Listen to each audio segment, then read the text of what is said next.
Okay, now I don't want to get known for talking about dead animals all the time, but on the way into work this morning when I was cycling in, I found this little fellow here, remarkable little guy, and I thought it was too good an opportunity to miss because this is a Pygmy Shrew. It's the smallest mammal you can find in the UK, and we don't see them very often. So when I found the dead one, I thought it's a good opportunity to show some people and to educate on them. So as I've said, smallest mammal in the UK. This one here is about as big as they get. He's 80 millimeters from the tip of his tail to the tip of his pointed nose, and that's about as big as a Pygmy Shrew gets. They like to live in dense undergrowth. They build their nests there, and they're very, very active by day and by night. These guys have the highest metabolic rate of almost any animal, so that means they've got to eat regularly. They're constantly hungry. They've got to eat every 2 hours to survive. So he's out constantly foraging for food. They like to eat insects, woodlice, spiders.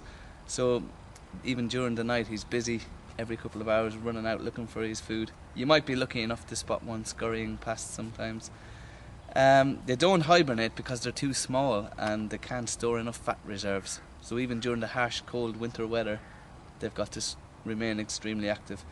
They only live for a maximum of up to about 15 months, maybe a year on average, but 15 months at the most.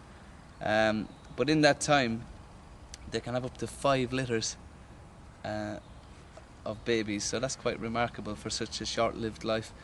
They're hunted by owls, foxes, stoats, weasels, and domestic cats, and they actually, one of the biggest problems facing them is litter lout. So when people throw glass bottles and cans everywhere, these guys are foraging for food and they might go inside a can or a glass bottle and then they can't get back out again, and that's deadly to them. They'll perish inside. So please don't throw any rubbish anywhere, because these little guys can be killed by that action.